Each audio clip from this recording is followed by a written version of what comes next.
We're back. You are chatting with John P. Today we are going to be looking at the most recent watch releases. I'm going to be changing the camera angle, going behind the computer, and responding to the watches in real time, showing my reactions as well as giving you my first impressions and what I think about the watches, both in terms of specs and their aesthetics. I did take a quick glance at some of the online blogs and websites to see kind of what watches have come out, and I haven't jumped really deep into it, but it looks like there could be some interesting things, so I'm really looking forward to checking that out with you. And I will say that while there have been some new watch releases, there are not a lot just as of yet. It looks like Richemont kind of went live with a lot of their releases, but from all the other brands, it's not really that clear, at least to me, how the watch releases this year are going to be unveiled. And I think also, if you saw my previous videos, a lot of brands, especially the Basel brands, I mean, we're going to be covering watches today, by the way, that would have been held at Watches and Wonders, which was basically SIHH renamed Richemont brands. So all the Basel brands, you know, we've heard some mixed responses from them as to how they're going to be unveiling their watches this year, if at all. So you can see my previous videos in the past. Once again, please do not forget to thumbs up, like, and subscribe. I really do appreciate it, and it keeps me making these videos for you. And in the name of Watches and Wonders brands, on my wrist today, I have to zoom in on this because this is absolutely ridiculous. It's hilarious. It's comical in so many ways. It's a Bulgari service watch. It's quartz, and the thing is, to change the battery, you actually have to smash out the crystal and remove the whole thing and replace the crystal. And I'm sure it's a very low quality quartz movement. I'm sure it feels very crunchy. It's not a high-end watch, but it's funny because when I wear this and I'll go to like a watch event or some place where I know there's going to be watch people, and it's kind of hilarious where they expect me to be wearing, some independent manufacturer or like a really cool vintage watch, and then I have this Bulgari, and then I say, oh, well, my Bulgari is actually in for service, so I got this. And it's hilarious because, I mean, while Bulgari makes some nice watches here and there, especially, with their Octa line. They're generally regarded as fashion watches, at least up until the last few years. So it's kind of funny. I like to pull this one out, and it just makes people really scratch their head and say, wow, who is this guy and what is he doing with himself? It's funny. I like it. And another quick funny story, because this is actually just fresh in my mind. I just locked myself out of the office. I know it sounds ridiculous, but when you're a watch dealer or a jeweler, you have special security systems, and you have these double doors with like an entryway and a buzzer, and the doors lock behind you, and unless you have your key fob and your other keys, you just can't get in, and that's for security reasons, and of course insurance requires that, and it's so easy to lock yourself out, but it's no problem if other people are there with you. But I just happened to run into the office. We're getting back into the swing of things. We're trying to wait and see how the Florida governor recommends that everyone opens up. But I was the only one in here at that time, and so I locked myself out. It was unbelievable. I had to call the building owner. They had to bring me a key. They were totally upset. It was just an absolute fiasco. But now I'm back in the swing of things. I'm knocking out this video, and we are going to check out the watch releases. Hopefully some of them are cool, and let's get right into it. So let's go ahead. Let's start off with Jaeger-LeCoultre, JLC for short. Now right away on the website we have their beautiful new collection here. It looks like we have a redesign or a remake of their master lineup. Now their master lineup, comes in the control date, the calendar, as well as now a master control chronograph calendar, which is, I mean, just at looking at this tiny picture here, looks really amazing. But let's go through each one of these individually, take a look and see what these things look like. So right away, the master control date, okay, they smack you in the face with a little survey here. I'm not going to fill that out. I'm too honest of a person. Okay, so it looks like what they've changed here is a couple of things. It looks like they're going more towards a more vintage styling of JLC, especially with the lume pips here. This is, while it's obviously not applied tritium, What we have here, the lume pips are more pronounced and more circular, much more like you'd see out of a vintage watch. Take a look. Okay, beautiful movement. I like it. I like the case construction. I'm sure it's going to hold up to the rest of their product offerings. Let's see, 70-hour power reserve. Now that's what I'm talking about. That is excellent coming from a time date watch. What do we have here? It's got the 899 AC movement. Okay, so nice watch. I mean, you can only say so much about it, but I like it. I like the refresh. It looks nice, especially I think they're very smart to put it on this kind of neutral calf strap here in a medium brown. I think it looks great. It's going for that whole vintage inspired feel that people are really liking today. Let's see. Let's expand. Let's go to the old control calendar. Nice. I actually had the smaller version of this watch when they made it in the 37 millimeter. I think it was like the year 2000, but I had this maybe 5 years ago in my collection. But I like this. I like what they did. I like how they added this little bit of words at the bottom here, the red 31, and once again the thicker lume pips. I think it looks more upmarket. I think it looks more with what JLC has been trying to do. I think it looks crisp, modern, yet inspired by heritage and vintage. And once again, it has the movement with the 70-hour power reserve. So excellent product offering. I like it. What else do we have? JLC. Now come on. This is absolutely gorgeous. In a very wearable 40 millimeters. Sometimes JLC likes to make a little bit bigger of a chronograph, especially when you get into their sportier chronograph lineup. But this is absolutely gorgeous. Look at how just the contrast between the red, the white, and the blue just makes up for, once again, a watch that looks vintage, but it's modern. It has the modern specs it's going to have. Once again, let's take a look. Okay, so the power reserve here is down to 65, but then again, I mean, we're talking calendar, moon phase, chronograph.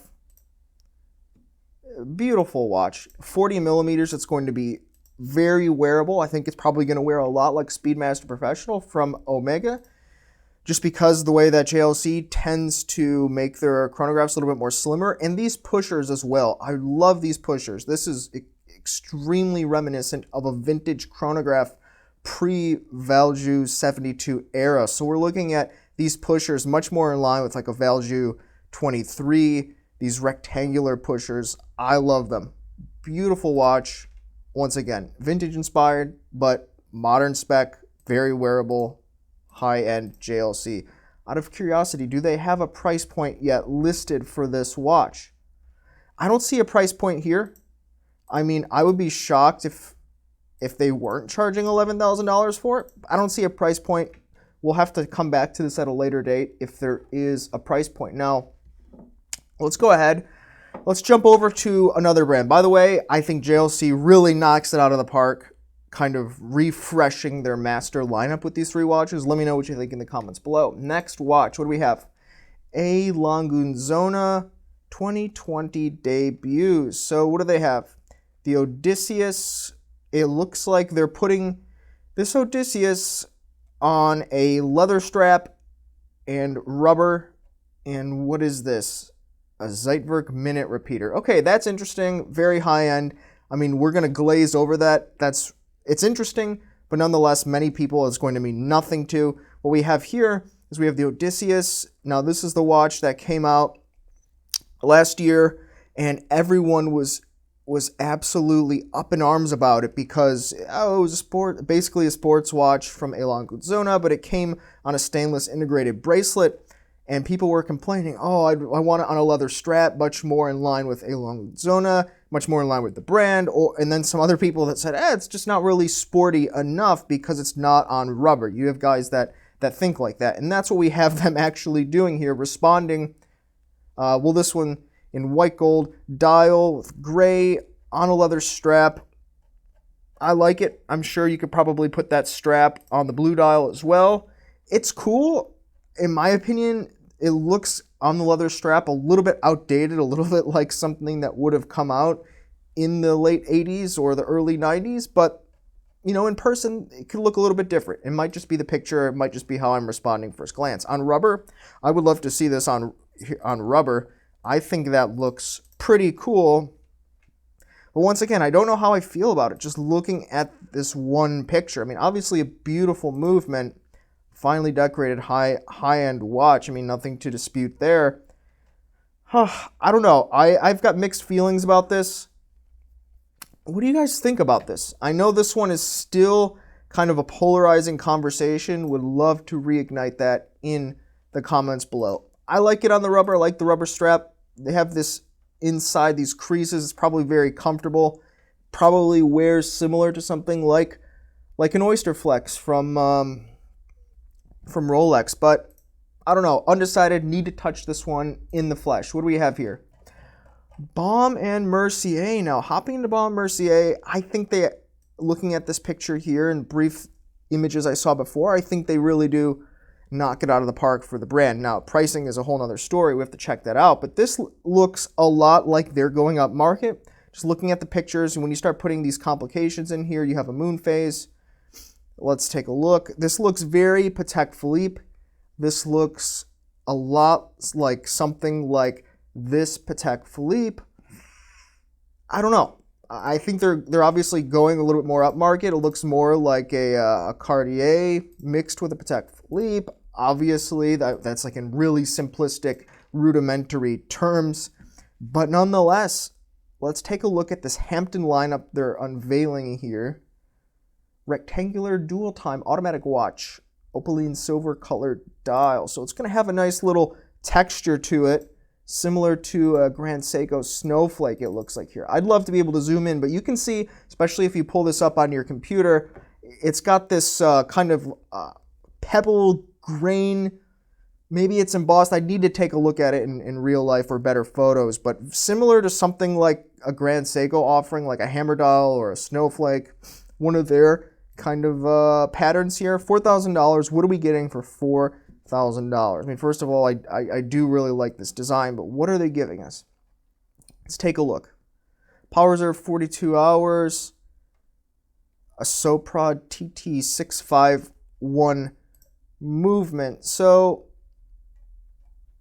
okay, pretty much at a replacement.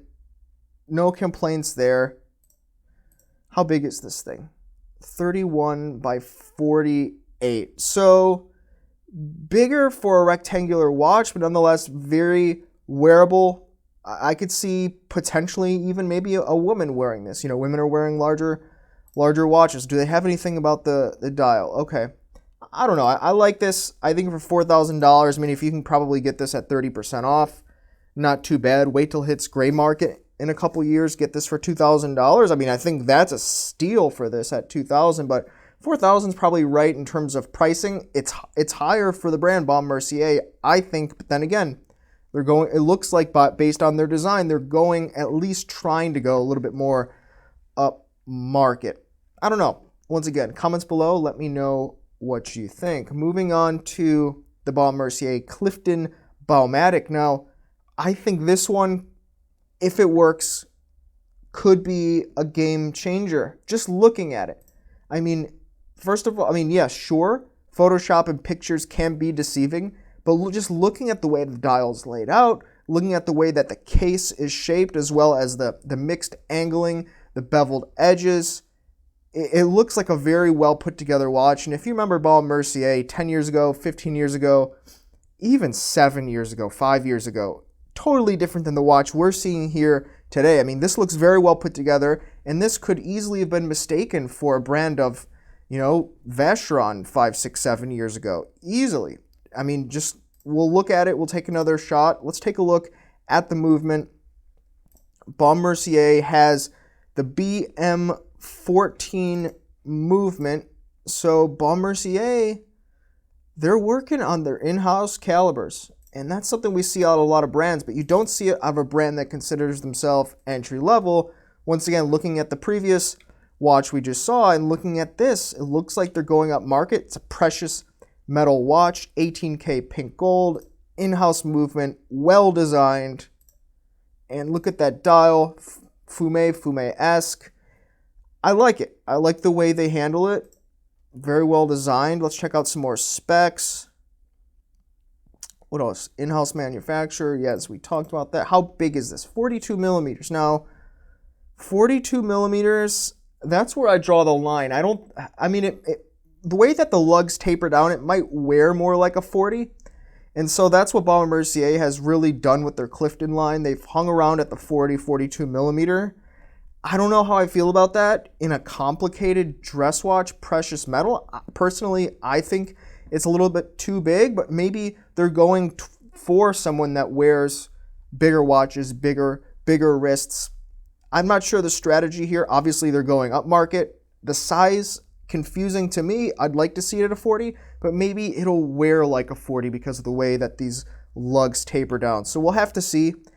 This price tag, extremely indicative of where Baume & Mercier is trying to go, at least with some of their products. $12,200 US. It's precious metals, so I'm not totally shocked at the price, because a lot of brands that were offering in-house caliber complicated dress watches in pink gold like this are selling for much more than this, double, 3 times. And so, not crazy. Once again, if you can get this in the secondary market or a pre-owned eventually or gray market, get this 30-40% off. I think a lot more in terms of value becomes delivered, especially with where the brand is today. But nonetheless, I think we're seeing Baume & Mercier going into some interesting territory and an upmarket direction. Let's check out IWC. We have the IWC new Portugueser automatic 40 millimeters for $7,250. Now, interesting.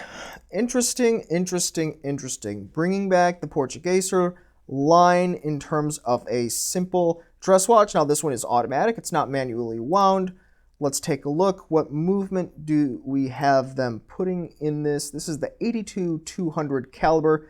60-hour powers reserve. Sufficient, okay. Not mind-blowing, but then again, that's something that I think IWC does, is they give you a little bit more than you need, but nothing mind-blowing. And that's really in line with, in my opinion, where the brand is in terms of prestige, but not all the time. And once again, this is just general opinion of a guy on the internet. So let's take a look. I like the design.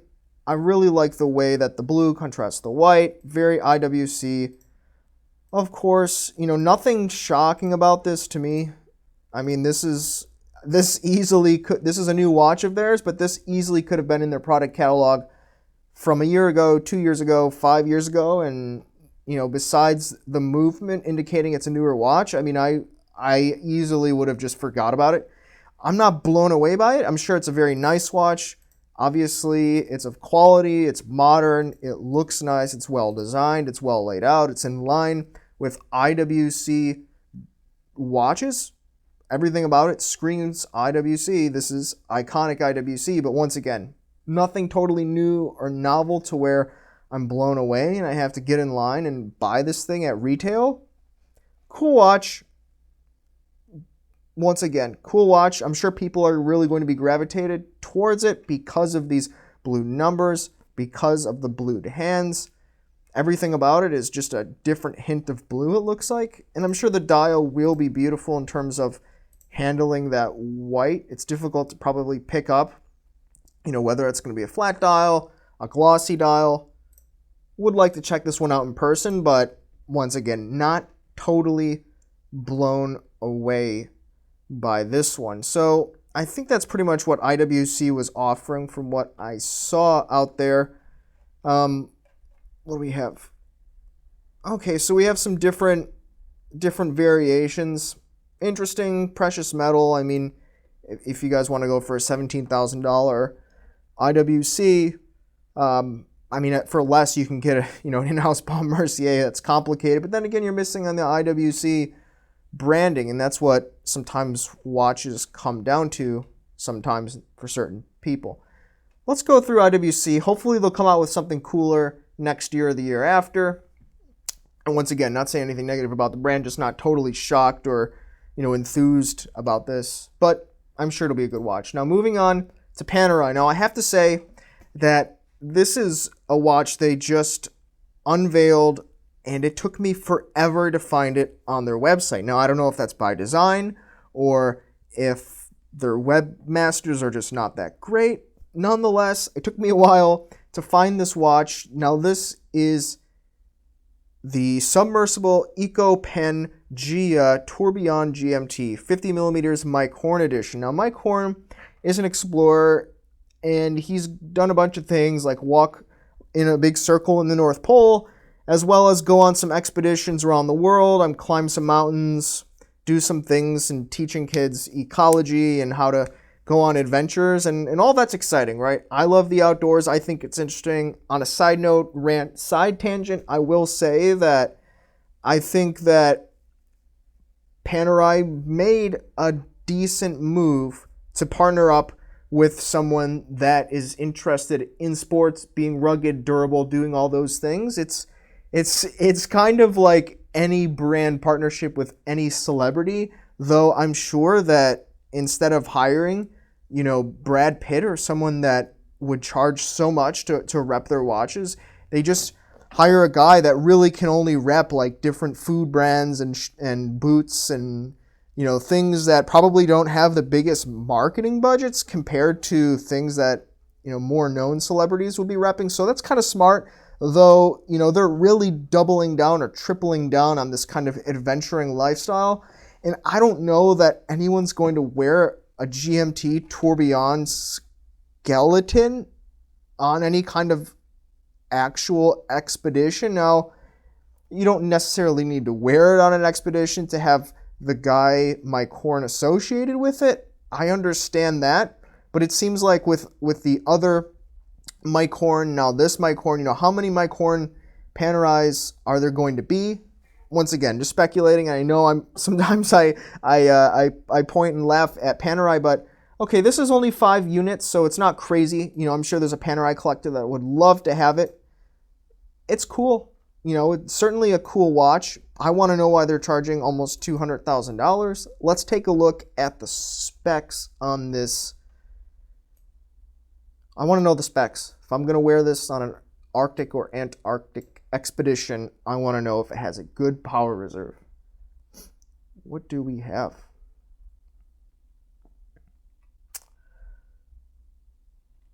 "300-meter water resistance." Okay, let's go swimming with this. Does not give us the power reserve. Am I missing the power reserve? No, there's no power reserve. But it does say that it's made out of brushed Eco Pangea, and the bezel is polished Eco Pangea. What is this? What is this material? I have to Google this live. This is staying in. What is this? Someone has to tell me what this material is all about. Recycled material. Wow. Okay. So, this is the DuPont registry. So, in terms of information, it's good enough. I think they're somewhat reliable for a luxury watch. What does it say? If you purchase the watch, you'll have a chance to explore the Arctic with Mike Horn himself. Whatever that means, chance, once again, if you saw my previous Panerai videos about being able to go to Italy and become, an Italian soldier for a day, I did the research. It wasn't totally the case. You could have done it, but it had to be a very specific window. You had to go in and you had to do certain things, and quickly the deadline was met, and some people bought the watch and it was too late. So what do we have here? You have a chance to explore the Arctic. I wonder if they'll take anyone. Can you just be some guy that sits on your couch and doesn't go on expeditions normally, and all of a sudden you can just buy this cool watch and just get to wear it? That sounds interesting. I hope that is the case. I would love to see that. So the steel case is composed of recycled material from Horn's sailing ship. So basically they took recycled material and they melted it down and made it into the watch, the Eco Pangea. So either they got free metal from this guy's boat, or the boat was comprised of some unique type of metal, and it makes this watch ultra rugged and durable and able to withstand the elements of the Arctic. I don't know. Kind of interesting. I'd love to actually see a little bit more. I wish I had a little bit more on the website about it. I'm going to have to inquire, do a follow-up video. Once again, another interesting little experience watch from Panerai, but instead of this one being $40,000, we've bumped it up to almost $200,000. So Panerai is really shooting for the moon. Maybe next time we'll see them unveil a minute repeater tourbillon that allows you to fly a rocket ship with Elon Musk. I don't know. Time will tell.